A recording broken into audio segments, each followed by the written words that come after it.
The fame of this new marvel might have spread throughout the 100 cities of Crete if Crete had not recently witnessed an even greater wonder in the transformation of Iphis. Once, in the land of Phaestus, near the kingdom of Knossos, there lived a man named Lygdus. He was of humble origin, a common freeborn man.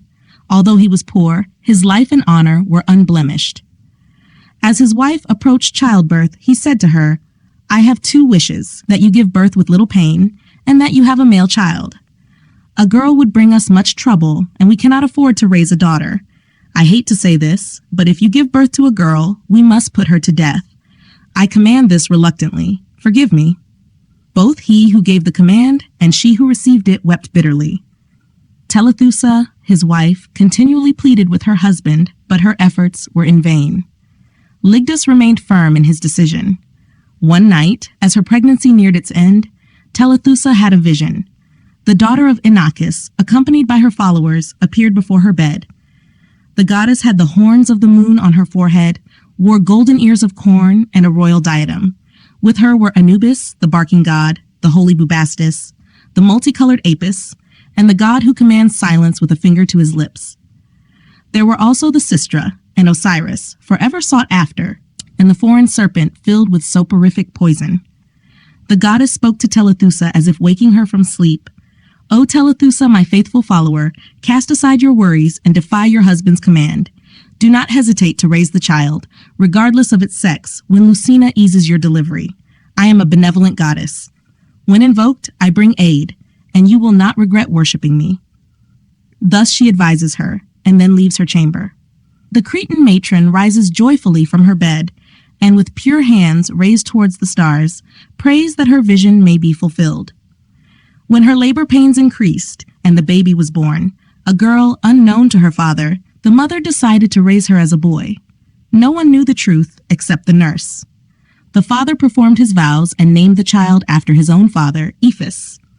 The mother rejoiced in this name because it suited both sexes, allowing her deception to go unnoticed.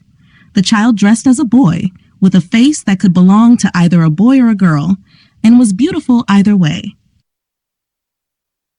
By the time Iphis turned 13, her father promised her in marriage to the blonde Ianthe, the most beautiful and admired virgin in Phaestus. She was the daughter of Dictaean Telestis. They were equal in age and beauty, and they received their first lessons together from the same teacher. Love touched both their innocent hearts, giving them equal wounds but different hopes. Ianthe looked forward to their union and believed that Iphis, whom she thought to be a man, would be her husband. Iphis, on the other hand, loved Ianthe desperately, but knew she could never have her, which only intensified her passion. Struggling to hold back her tears, she said, "What will become of my love? I'm seized by an anxiety that no one has ever known before, a strange and unnatural passion. If the gods would spare me, they should have destroyed me. If they wouldn't destroy me, they should have inflicted some normal suffering, something common to humanity. Cows don't fall in love with cows. Mares don't fall in love with mares. Rams are attracted to ewes. Female deer follow bucks. Birds mate in pairs, and no female animal ever loves another female. I wish I didn't exist. But, so that Crete isn't the source of all kinds of wonders, the daughter of the sun loved a bull, a female loved a male. My passion is even more unnatural than that, yet she still pursued her desire and disguised as a cow, mated with the bull, who could be deceived. But even if all the world's ingenuity came together, even if Daedalus himself flew back with his waxen wings, what could he do? Could he use his skill to turn me, a girl, into a boy? Or transform you, Ianthe? Why don't you strengthen your mind, Iphis, and regain your senses? Shake off this irrational and senseless passion. Remember what you were born as, unless you're deceiving yourself too, and pursue what's permissible. Love what, as a woman, you're allowed to love. Hope creates and sustains love. This situation leaves you without hope. No guardian keeps you from her embrace. No watchful husband, no stern father. She herself doesn't reject you. Yet, you cannot be with her, no matter what you do, even if gods and men helped. No part of my desires is hindered, and the willing gods have granted everything they could. My father, she herself, and my future father-in-law all wish for what I desire. But nature, more powerful than all, forbids it. She alone stands in my way. The long-awaited time approaches. The wedding day is near, when Ianthe should be mine, yet she will not be. In the midst of water I will be thirsty.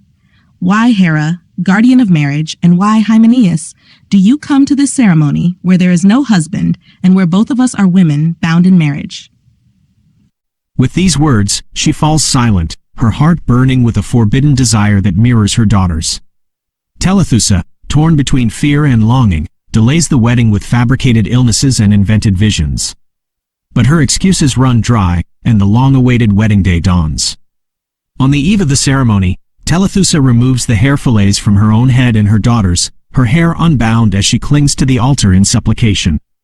O Isis, who reigns over Peritonium, the Mereotic fields, Pharos, and the lifeblood of Egypt, the Nile with its 7 branches, hear my plea. I once witnessed your mysteries, recognized your divine symbols, the flickering torches, and the rhythmic sistra. Your guidance has protected my daughter and saved me from punishment. Now I beseech you, grant your mercy upon us both.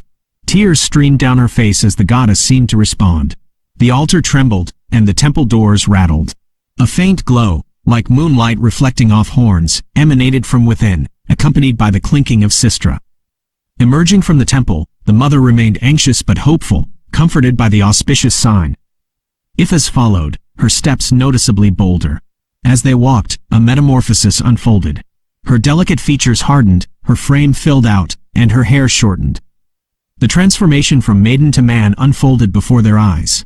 Together, they returned to the temple, this time with an offering inscribed, Iphis, now a man, fulfills the vow made as a woman. The next day, bathed in the golden light of dawn, Aphrodite, Hera, and Hymenaeus graced the wedding festivities. Iphis, now a young man, stood beside his beloved Ianthe, their union finally blessed.